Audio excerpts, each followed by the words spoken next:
Have you ever stopped to think about what really goes through someone's mind in the seconds before taking a life for the first time? I'm not talking about a movie. There's no dramatic soundtrack, no slow motion. There are trembling hands, cold sweat running down the forehead, the heart beating so hard it feels like it's going to explode in the chest. There's that moment of hesitation where everything can still stop, where the line between thought and action hasn't yet been crossed. But then, something happens, something breaks, and after that, nothing is ever the same again. Jeffrey Dahmer, one of the most notorious serial killers in American history, described his first murder as something he had imagined 1,000 times in his head, but when it finally happened, it was horrible. He vomited soon after. He was in a state of shock looking at what he had done. Dennis Nielsen, the British killer who murdered at least 12 men, confessed that after his first death he couldn't sleep for days, just staring at the body on his bedroom floor, repeatedly asking himself, "What have I done?" These men, who would become killing machines, felt something in that first moment. Fear, perhaps. Regret, possibly. A last spark of humanity before crossing over completely to the other side. But do you know what's truly terrifying? What should make you stop and pay attention to what I'm about to tell you? It's that after the second murder, they no longer questioned anything. The trembling in their hands disappeared. The cold sweat became routine. Their racing hearts got used to the rhythm of the horror, that psychological barrier that exists within each of us. That voice that screams, "Don't do it," simply ceased to exist for them. Today you're going to understand exactly why the first murder breaks something fundamental within a person, and why, after that, taking a life becomes progressively easier, more mechanical, more natural. We're going to delve into the minds of real predators and dismantle the process that transforms an ordinary human being into someone capable of killing without feeling anything at all. Because understanding how they think isn't morbid curiosity, it's survival. And what you're about to discover in the next few minutes could completely change how you see human behavior. But before we continue, I need to know if you're truly with me on this journey. If you've made it this far and are feeling that chill down your spine, that desire to understand more deeply how these minds work, give this video a like now. Subscribe to the channel and activate the bell, because every week I bring real cases, psychological analyses, and deep dives into the minds of those who have crossed the line. And comment below, "I want to understand," because that shows me you're not here just out of morbid curiosity. You're here because you really want to learn. You want to protect yourself. You want to know how to identify the signs before it's too late, okay? So now that you're officially part of this community, let's continue. Because what comes next will show you exactly what happens in the brain of a murderer the moment they commit their first crime, and why that first time is so different from all the others that will come after. The truth is, most people will never kill someone, and it's not because they don't have a reason. Think about it. How many times have you been angry at someone? How many times have you felt that fury in your chest, that impulse to do something drastic, but you didn't? And do you know why? Because there's something inside you, something invisible but extremely powerful, that simply doesn't allow it. Psychologists call this moral inhibition. It's that inner voice that stops you before you cross the line, that automatic brake that goes off in your brain and screams, "No, you're not going to do that." You may be desperate, frustrated, with hatred coursing through your veins. You may even fantasize about revenge, about taking justice into your own hands. But when the moment of truth arrives, when you're there in that critical moment, something holds you back. Something pulls you back. Now I want you to think about something that will unsettle you. What if that voice didn't exist? What if you simply didn't have that brake installed in your brain? Or even worse, what if you did have it, but it was so weak, so brittle, that it could be easily ignored at the right moment? That's exactly what happens with serial killers. They aren't born without this barrier. It's not like they're robots programmed to kill from birth. No, they have this moral inhibition too. The problem is that in them, this barrier is as thin as paper. It's as fragile as glass. And over time, with the right circumstances, with the right emotional triggers, it not only cracks, it disappears completely. The first murder is precisely that crucial moment. It's when the barrier is crossed for the first time. It's when the impossible becomes possible, when the unthinkable becomes reality. And here's the most disturbing detail of all, something that will make you understand why serial killers exist and why they don't stop. Once you cross that line, there's no going back. There's no reset button. You can't undo it. That person you were before, that person who still had clear boundaries between right and wrong, between acceptable and unacceptable, dies along with the first victim. What is born in its place is something different, something that has already proven to itself that it is capable. And if you are capable once, you know you can be capable again. So the question ceases to be if you will do it and becomes when you will do it again. But to fully understand how this works in practice, you need to see a real case. You need to enter the mind of someone who has lived through exactly this transformation process. Dennis Nielsen was a completely ordinary man. Nothing about him screamed danger. He worked as a civil servant in London, lived alone in a modest apartment, was discreet, polite, the kind of neighbor you'd greet in the hallway without a second thought. No one would look at him and imagine what was about to happen. In December 1978, on a cold winter night, Nielsen met a young man in a bar. They talked, connected, and Nielsen invited him to his apartment. They drank together. They laughed. They shared stories. It was an ordinary night, until it wasn't. While the young man slept on the sofa, Nielsen took a tie and strangled him to death. Why? That's the question everyone asks. And his answer is disturbing in its simplicity. I didn't want him to leave. It wasn't a hate crime. It wasn't about money. It wasn't about revenge. It was about loneliness. It was because Nielsen couldn't bear the idea of waking up alone again. And in his distorted mind, keeping that boy there, even dead, was better than letting him go. He didn't plan it. He didn't have a script in his head. It was an impulse that arose in the moment, that fragile barrier finally breaking under the pressure of his own warped emotional need. But here's what really matters. When Nielsen realized what he had done, he panicked. He tried to revive the boy, as if there were still any chance of undoing it. He cried. He was in a state of absolute shock. For a moment, he was just a human being confronting the horror of what he had just done. But you know what he didn't do? He didn't call the police. He didn't ask for help. He didn't turn himself in. Instead, he hid the body under the floorboards of the apartment. And for the following weeks, he would take the body out to keep it company. He would sit beside it. He would talk to it.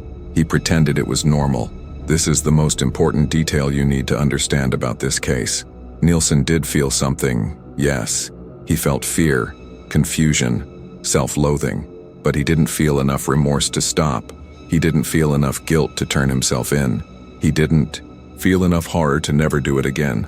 And that's exactly what determined what would come next. 6 months passed. 6 months of Nielsen living with that secret, internally processing what he had done, gradually normalizing the unthinkable, and then he killed again. But this second time was different. There was no trembling in his hands. There was no vomiting. There were no tears. There was no shock. Because now he knew something fundamental about himself. He was capable. And more than that, he knew he could do it again without getting caught. That first death had opened a door that could never be closed again. But what exactly happens in a person's brain during this process? How does someone go from absolute shock to complete coldness in a matter of months? Here's the darkest secret of the human mind, something that will make you question everything you thought you knew about behavior. The human brain gets used to absolutely everything. Think about it. Have you ever watched a violent scene in a movie or series that deeply shocked you the first time? That feeling of discomfort, of wanting to look away? Now tell me, the 10th time you saw something similar, did you still feel the same way? Probably not. And that's not because you've become a worse or more insensitive person. It's simply because the human brain wasn't designed to live in a constant state of shock. So it does what it does best. It adapts. It normalizes. It transforms the extraordinary into the ordinary so that you can continue functioning. In the case of murderers, this desensitization happens at an absurdly accelerated rate. The first murder is traumatic even for them, because there is still a real internal conflict happening. There is still a genuine battle between the destructive impulse and what remains of their moral conscience. That's why many describe the first time as the most difficult, the most disturbing, the one that leaves the deepest scars. But then comes the second, then the third, the fourth. And with each repetition, this internal conflict diminishes. The voice of conscience becomes weaker, more distant, until it becomes just a whisper that can be easily ignored. They begin to rationalize what they did, to construct narratives that justify their actions, to create elaborate excuses that only make sense within the distorted logic they are building. He deserved it because he disrespected me. She wasn't important because she lived on the streets. He was just another one that nobody will miss. This process of depersonalizing the victims is crucial, because the less human the victim seems, the easier it becomes to repeat the act. They are no longer killing people. They are simply removing obstacles, solving problems, satisfying needs. Ted Bundy, in one of his last interviews before his execution, described it in a way that should send shivers down your spine. He said, "The first time, you feel like you're violating something sacred, like you're crossing a line that should never be crossed. But after a while, after you do it a few times, it's like driving a car. You don't even think about what you're doing anymore. You just do it. It becomes automatic. It becomes mechanical. It becomes routine." And that's exactly why serial killers don't stop on their own. It's not a matter of willpower or belated regret. It's because killing has literally become normal for them. It's become part of the routine, like brushing their teeth or having breakfast. The horror has become a habit. And once you reach that point, once you completely cross over to the other side of that psychological transformation, the person you were before no longer exists. There is only what you have become. But there's something even more disturbing in this whole process. Something that explains why the pattern repeats itself so consistently among different killers. There's a concept in criminal psychology that perfectly explains this phenomenon, and it's called threshold crossing. The principle is simple but devastating. Once you do something unthinkable for the first time, that something ceases to be unthinkable forever. Think about a much lighter situation to understand the mechanics. When you were a child, maybe you stole a candy from a store. It was something small, insignificant, but in your child's mind it was huge.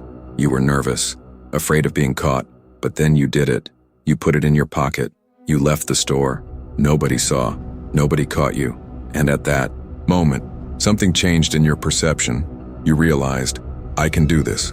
What seemed impossible, what seemed too wrong to do, suddenly became possible. It became an option in your mind. Now take that same psychological principle and apply it to the context of a murder. The impact is exponentially greater. The first murder isn't just a horrific crime. It's a door being opened. It's a precedent being set. It's a new reality being created. Because after it happens, the murderer knows some fundamental things about himself. He knows he is physically capable of taking a life. He knows he managed to hide what he did, at least temporarily. He knows he wasn't caught immediately. And perhaps most disturbing of all, he knows his life continued normally the next day. The sun rose the same way. People continued to greet him on the street. Nobody looked at him and saw a monster. Everything followed its natural course. This creates a dangerously psychological feeling of internal impunity, a false sense of invincibility. It's as if the universe had given him permission to continue, as if that massive transgression hadn't had the catastrophic consequences he imagined. And there's another crucial factor in this whole equation. The guilt he expected to feel, that crushing weight on his conscience that he thought would destroy him, either didn't come or came much weaker than he imagined. He expected to wake up the next day and not be able to look at himself in the mirror. He expected, to be consumed by remorse. But that's not what happened. He managed to eat. He managed to sleep. He managed to continue living. And this, in a distorted way, becomes an internal validation, then begins a very specific process of rationalization. If I did it once, and life went on. If I did it once and wasn't caught. If I did it once and the guilt didn't destroy me as I thought it would, then I can do it again.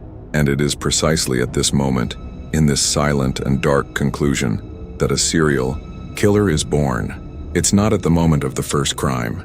It's at the moment when he consciously decides that there can be a second, when the exception becomes the rule, when the unthinkable becomes strategy.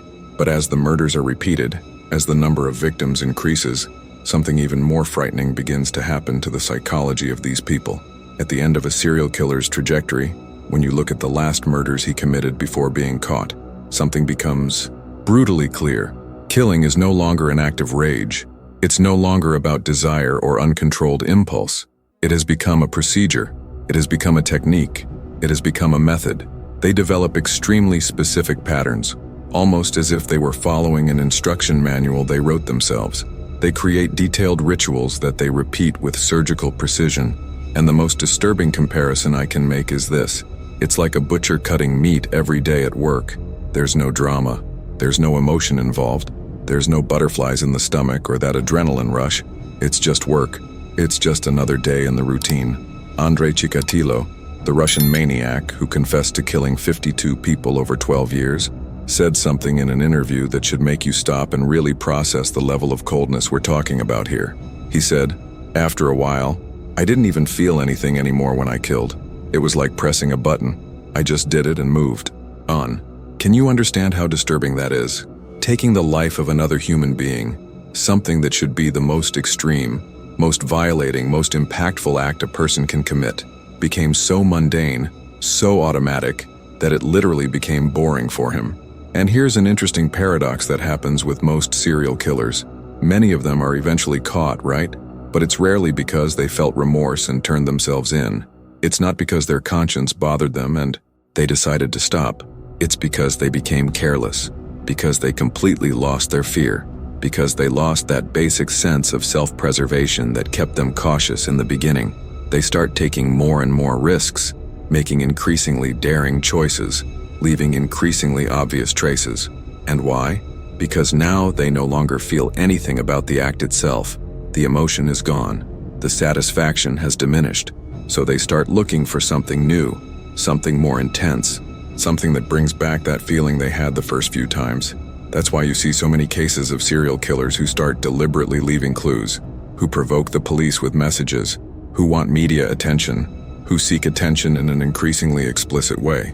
Because for them at that point in their journey, the only thing worse than being caught is not being noticed. It's committing all those crimes and remaining anonymous. It's having done all that, and nobody recognizing what you're capable of doing. The search for recognition replaces the search for satisfaction, and this completely transforms the dynamics of how they operate. But there's a crucial question that needs to be answered now. After understanding this whole process, from that first traumatic murder to the last mechanical and empty ones, what do you really learn from all this? So after everything you've just seen, after immersing yourself in this dark process of transformation, the question remains, what do you really take away from all this? What practical lesson can you apply to your life? Because I didn't bring you here just to shock you or entertain you with macabre stories. There's something much more valuable here. First, you need to understand that nobody is born a murderer. No baby leaves its mother's womb programmed to become a predator, but some people do. And this transformation process doesn't happen overnight. It starts with small violations, small line crossings that seem insignificant at the moment, small breaches of empathy that accumulate over time. It's a slip here, a rationalization there, a justification over there, and suddenly you have someone completely different from who they were at the beginning. Second crucial point, feeling remorse doesn't guarantee a change in behavior. This is important for you to remember. Many murderers, especially after their first crime, feel something similar to guilt. They feel remorse. They feel they did something wrong. But this feeling alone is not enough to stop them from doing it again, because what truly defines a person is not what they feel inside, but what they choose to do with those feelings. Action always speaks louder than emotion. You can feel guilty and still continue doing the same thing, and this applies to many more things in life besides extreme crimes. Third, and this should make you reflect deeply, repetition normalizes absolutely anything, including horror. This doesn't just apply to murder. It applies to domestic violence. It applies to emotional abuse. It applies to psychological manipulation. It applies to any destructive behavior that is repeated over time. The more you do something, the less emotional impact it has on you. Your brain literally recalibrates to accept it as normal. And that's why destructive patterns are so difficult to break, because they become invisible to those who practice them. And the fourth point, which is perhaps the most important of all, you need to understand how these minds specifically work in order to protect yourself from them. Because what separates you from becoming a victim of a predator isn't just luck or fate, it's knowledge. It's being prepared. It's knowing how to recognize the warning signs before it's too late. It's understanding the behavioral patterns these people follow. It's knowing how to identify when something is wrong, when someone is testing your limits, when you are being manipulated or placed in a vulnerable situation.